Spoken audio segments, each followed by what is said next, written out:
سے پہلے آپ کی طبیعتیں بوجھل ہونے سے پہلے اس سے پہلے کہ آپ سبحان اللہ کہنا بند کر دیں، اس سے پہلے میں واقعہ معراج کو مکمل اور اختصار کے ساتھ اختتام پذیر کرنا چاہتا ہوں۔ حضور صلی اللہ تعالیٰ علیہ وسلم جب پہنچے تو حضور صلی اللہ تعالیٰ علیہ وسلم کی سواری راستے میں روکی گئی اور فرمایا جبریل نے حضور یہاں اتریے، یہاں نماز پڑھیے۔ حضور نے نماز ادا کی، فرمایا یہ یثرب ہے، یہ کھجور والی آبادی، یہ آپ کی ہجرت گاہ بنے گی، یہ مدینہ بنے گا۔ پھر اس کے بعد سواری آگے پہنچی، حضور نے فرمایا، جبریل نے فرمایا روکیے، پھر اس کے بعد حضور سے فرمایا یہاں نماز پڑھیے۔ نماز کے فارغ ہونے کے بعد فرمایا یا رسول اللہ صلی اللہ تعالی علیہ وسلم یہ مدین ہے، یہ شجرہ موسیٰ کے مقام کی جگہ ہے، یہاں آپ نے نماز فرمائی ہے۔ پھر اس کے بعد آگے تشریف لے گئے، پھر اس کے بعد طور سینہ آیا، حضرت جبریل نے فرمایا اتریے نماز ادا فرمائیے۔ حضور نے نماز ادا فرمائی، اس کے بعد فرمایا یہ وہ مقام ہے جہاں اللہ تبارک و تعالیٰ سے حضرت موسیٰ علیہ السلام نے کلام فرمایا تھا اور ان کا دیدار فرمایا تھا۔ اس کے بعد حضور آگے تشریف لے گئے، ایک مقام آیا، وہ مقام کا نام بیت الرحم تھا۔ حضرت جبریل نے فرمایا یہاں نماز پڑھیے، پھر اس کے بعد حضور نماز پڑھے، فرمایا یہ حضرت عیسیٰ علیہ السلام کی ولادت کی جگہ ہے۔ پتا چلا اس واقعے سے جہاں اللہ والوں سے کوئی چیز نسبت کر جائے، جہاں اللہ کے نبیوں ولیوں سے جو چیز نسبت ہو جائے، وہاں جانا، وہاں نمازیں پڑھنا، وہاں دعائیں کرنا، یہ سنت رسول اللہ صلی اللہ تعالیٰ علیہ وسلم ہے۔ یہ حضور صلی اللہ تعالیٰ علیہ وسلم کی سنت ہے کہ حضور مولود عیسیٰ علیہ السلام پر جا کر نماز پڑھا کرتے تھے۔ یہ سفر معراج کے واقعے سے بہت ساری باتیں اور بہت سارے متبرک عقائد سے ہم سب کے عقیدوں میں تازگی ملے گی۔ اس کے بعد حضور صلی اللہ تعالیٰ علیہ وسلم کی سواری آگے پہنچی تو حضور فرماتے ہیں برق سے تیز رفتار والی سواری پر راہ پر میں سوار تھا، اتنی تیز رفتاری میں اگر کوئی 50-60 کی رفتار سے اگر موٹر سائیکل سے گزر جائے تو سڑک پر کھڑا ہوا کوئی بندہ نظر نہ آئے، لیکن حضور فرماتے ہیں میں اتنی تیز رفتار میں تھا، لیکن اس کے باوجود میرا گزر قبر موسیٰ پر ہوا تو میں نے دیکھا رائے موسیٰ کی قبر ہی، میں نے موسیٰ کو قبر میں دیکھا کہ وہ نماز پڑھ رہے تھے۔ رائے موسیٰ قائم یصلی فی قبرہ، میں نے موسیٰ علیہ السلام کو دیکھا کہ وہ قبر میں کھڑے تھے اور نماز ادا کر رہے تھے۔ دیکھیں اتنی تیز رفتاری میں نگاہوں کی کیفیت کیا ہے کہ آنکھ پلکتی نہیں، پلک جھپکتے نہیں اور دیکھ رہے ہیں یہ موسیٰ علیہ السلام کی قبر ہے۔ کوئی تختی تو لگی بھی نہیں تھی، موسیٰ علیہ السلام کے زمانے میں تو پیدا نہیں ہوئے تھے۔ یہ حضور کا علم غیب ہے کہ جانتے تھے کس کی قبر کہاں پر ہے، کون کیسا نظر آتا ہے۔ پھر اس کے ساتھ ساتھ ایک بات یہ بھی واضح ہو جاتی ہے کہ اللہ کے جو نبی ہوتے ہیں وہ قبروں میں زندہ ہوتے ہیں، تابندہ ہوتے ہیں، گل سڑ نہیں جاتے، کاک نہیں بن جاتے، وہ تو قبر میں موجود ہوتے ہیں اور نمازیں بھی ادا فرماتے ہیں۔ اسی کو حضور کوئی جنگ کی بات نہیں ہے، کوئی کسی سے جھگڑے کی بات نہیں۔ حضور فرماتے ہیں ان اللہ حرم علی الارض ان تاکل اجساد الانبیاء فنبی اللہ حی یرزق، کہ اللہ تبارک و تعالیٰ نے زمین پر حرام کر دیا ہے کہ وہ نبیوں کے جسموں کو کھائے، کیونکہ اللہ کا نبی زندہ ہے اور انہیں رزق پہنچا دیا جاتا ہے۔ سنن نسائی میں حضور صلی اللہ تعالیٰ علیہ وسلم کا فرمان عالی شان یہ موجود ہے۔ کب فرمایا حضور نے فرمایا تم مجھ پر سلام بھیجا کرو، درود پڑھا کرو، کیونکہ جب تم درود پڑھتے ہو اللہ تم پر اپنی رحمتیں نازل فرماتا ہے۔ 10 رحمتیں تم پر نازل ہوتی ہیں، 10 گناہ تمہارے مٹا دیے جاتے ہیں، 10 درجات تمہاری جنت میں بڑھا دیے جاتے ہیں۔ جب میں زندہ رہوں تب بھی درود پڑھنا، جب میرا وصال ہو جائے تب بھی درود پڑھنا۔ تو حضور صلی اللہ علیہ وسلم سے صحابہ نے عرض کیا یا رسول اللہ حیات ظاہری میں درود پڑھنے کا مطلب سمجھ میں آتا ہے، لیکن وصال کے بعد ہم درود پڑھیں گے تو ہمارے درود کا کیا بنے گا؟ حضور نے فرمایا کہ نبی مر کر مٹی میں نہیں مل جاتے، بلکہ نبی قبروں میں بھی زندہ ہوتے ہیں اور انہیں رزق پہنچا دیا جاتا ہے، اور زمین پر وہ جتنا سنتے ہیں، زمین پر جیسی ان کی حیات ہوتی ہے اس سے بدرجہ اولا قبروں میں ان کی حیات موجود ہوتی ہے۔ میرے پیارے آقا صلی اللہ تعالیٰ علیہ وسلم کے پیارے دیوانوں، اس کے بعد حضور صلی اللہ تعالیٰ علیہ وسلم مسجد اقصی تشریف لائے، ہائے مسجد اقصی بیت المقدس کی وہ عظیم مسجد ہے جس کی بنیادیں حضرت داؤد علیہ نبینا علیہ السلام نے رکھی تھی، جس کو حضرت سلیمان علیہ السلام نے تعمیر فرمایا تھا، وہ مسجد اقصی جو مکہ مکرمہ سے 1 مہینے کی مسافت کی دوری پر ہے، اتنی دور اسے اقصی اسی لیے کہا جاتا تھا کہ وہ مکے سے بہت دور تھی، کنارے پر تھی۔ اقصی کے معنی دور کے آتے ہیں۔ مسجد اقصی جس کے بارے میں قرآن فرماتا ہے مسجد الاقصی الذی بارکنا حولہ لنوریہ من آیاتنا، اس کے ارد گرد ہم نے برکتیں رکھی ہیں، اس کے ارد گرد اس میں نور و تجلیات کی برسات ہوتی ہے۔ یہ مسجد اقصی ہے جس کے ارد گرد اللہ تبارک و تعالیٰ نے برکتیں رکھی، تو برکتیں بھی کیسی؟ وہاں پر نہروں کی کثرت ہے، وہاں اناج کی کثرت ہے، وہاں پھل و میووں کی کثرت ہے، وہاں پر خوشحالی شادابی کی کثرت ہے، وہاں فصلیں کبھی قرار نہیں ہوتی، فصلوں میں برکتیں ہیں۔ پھر اس کے علاوہ وہاں انبیاء کرام علیہ السلام کی مزارات ہیں، قبریں ہیں وہاں پر، وہاں حضرت عیسیٰ علیہ السلام کی ولادت ہوئی، وہاں نبیوں کی مدفن موجود ہے، وہاں نبیوں کے نیک امتیوں کی قبریں وہاں پر موجود ہیں۔ اللہ اکبر، ایسی برکتیں وہاں پر اللہ تبارک و تعالیٰ نے رکھی۔ جب حضور صلی اللہ علیہ وسلم مسجد اقصی میں پہنچے تو حضور نے اپنی داہنی جانب ایک مسجد دیکھی، پھر اپنی بائیں جانب تو روشن نور دیکھے۔ حضرت جبریل سے فرمایا یہ کیا ہے؟ تو فرمایا یہ جو مسجد آپ کے داہنی جانب ہے یہ مصلی داؤد علیہ السلام ہے، داؤد علیہ السلام کے نماز پڑھنے کی جگہ، اور جو آپ اپنی بائیں جانب جو تو نور دیکھ رہے ہیں یہ حضرت بی بی مریم جو ام عیسیٰ علیہ السلام ہے ان کی قبر یہاں پر موجود ہے اور ان کا مصلی وہاں پر موجود ہے۔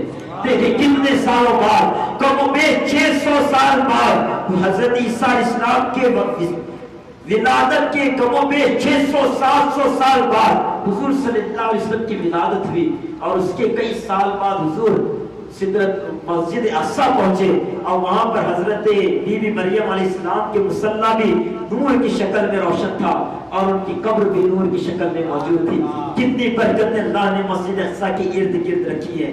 اور مسجد اقصی میں باب یمنی سے حضور صلی اللہ علیہ وسلم داخل ہوئے، اور وہاں داخل ہوئے تو سقرۂ مقدسہ ایک جنتی پتھر تھا، چمکدار پتھر جو ہوا میں معلق تھا، یعنی نہ وہ زمین پر تھا نہ کسی دوسری شے کا اسے سہارا تھا، وہ ہوا میں معلق تھا جسے سقرۂ مقدس کہا جاتا ہے۔ اس پر حضرت جبریل علیہ السلام نے ایک انگلی رکھی تو اس میں سوراخ بن گیا، اور حضور صلی اللہ علیہ وسلم نے اپنی سواری براق کو وہاں پر باندھ دیا، اور حضور صلی اللہ علیہ وسلم مسجد اقصی کی زمین پر پہلی مرتبہ اپنے قدم پر رجع فرمایا، قدم شریف کو پہلی مرتبہ رکھا، اور مسجد اقصی میں ایک دروازے سے حضور صلی اللہ علیہ وسلم داخل ہوئے۔ آج بھی اس دروازے کا نام باب محمد ہے۔ اللہ اکبر۔ وہاں جب حضور صلی اللہ علیہ وسلم پہنچے تو وہاں پر انبیاء کرام علیہ السلام کی جماعت وہاں موجود تھی، پورے نبی حضرت آدم سے لے کر حضرت عیسیٰ علیہ السلام تک، جن کے نام قرآن میں موجود ہیں وہ بھی، اور جن کے نام قرآن میں موجود نہیں ہیں وہ بھی وہاں حضور صلی اللہ علیہ وسلم کے انتظار میں موجود تھے، اور انتظار کر رہے تھے کہ حضور آ جائے۔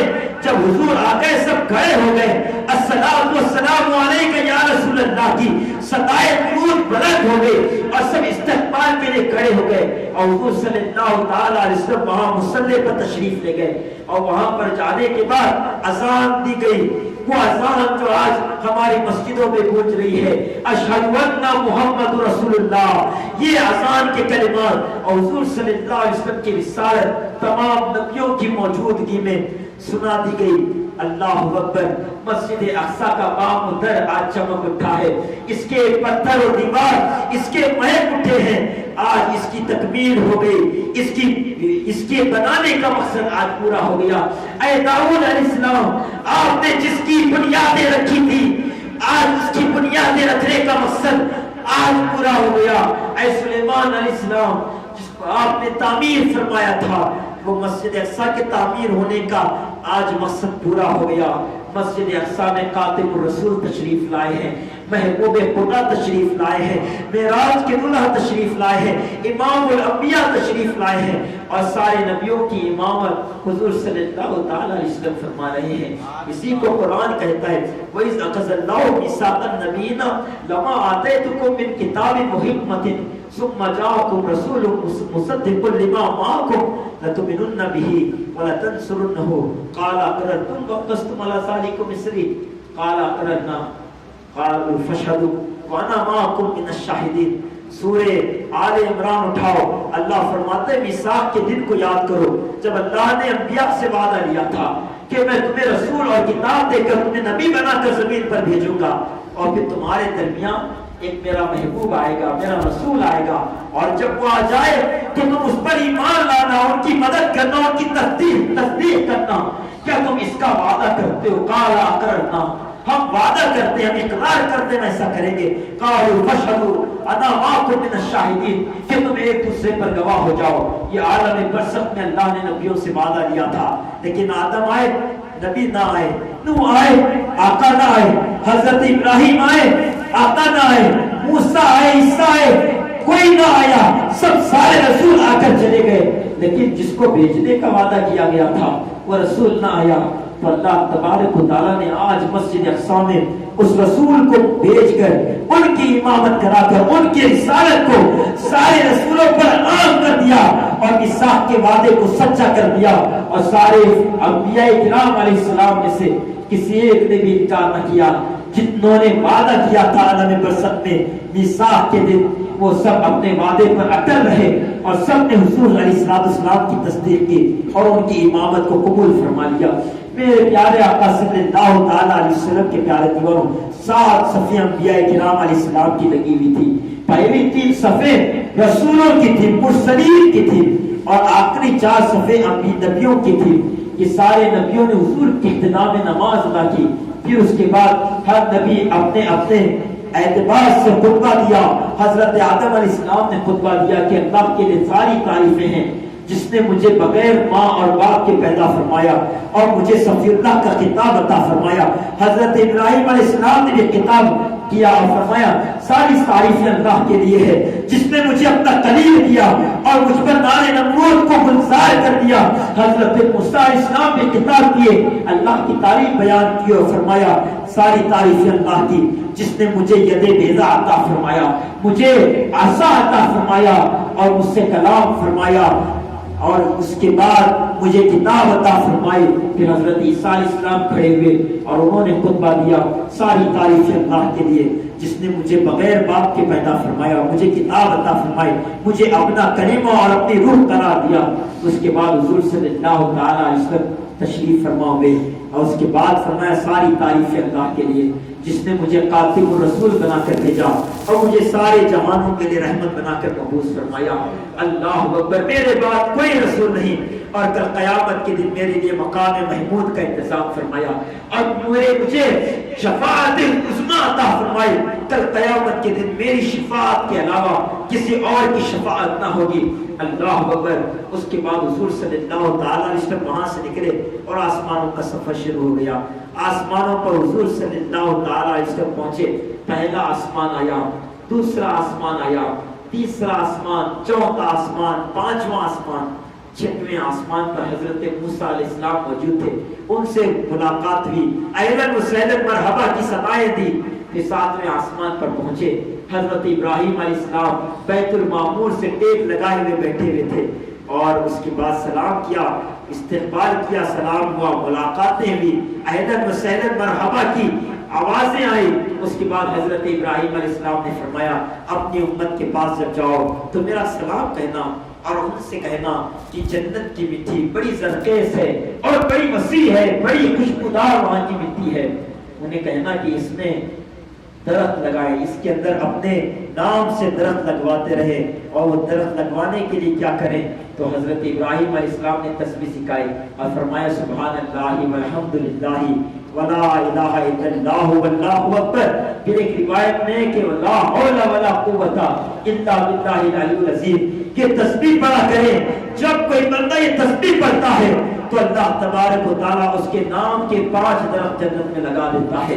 یہ جنت کی مٹی بڑی زرخیز ہے، بڑی وسیع ہے، بڑی خوشبودار ہے، وہاں کے لیے تیاریاں کریں۔ پھر اس کے بعد حضور صلی اللہ تعالیٰ علیہ وسلم وہاں سے نکلے، سدرۃ المنتہا حضرت جبریل امین علیہ السلام کے بازوؤں پر وہاں پہنچے۔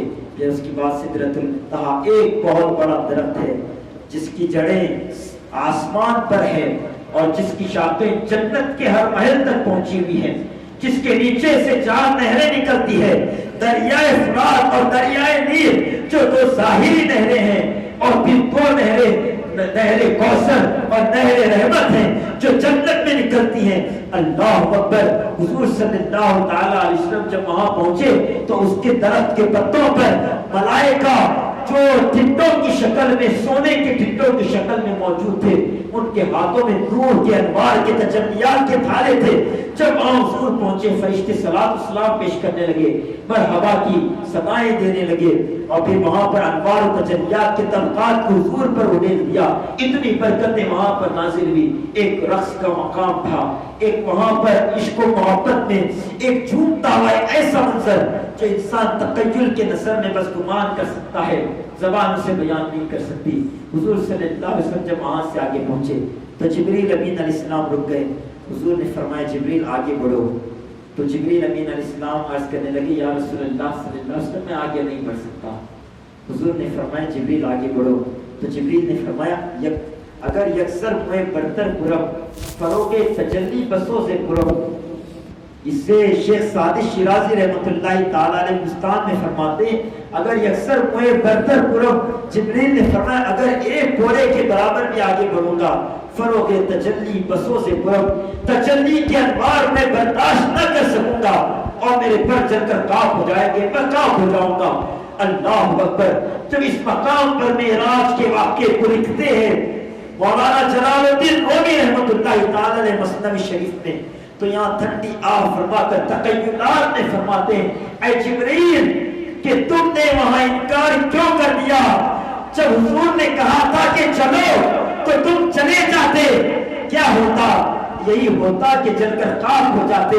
اگر تم جل کر خاک ہو جاتے تو کیا ہوتا؟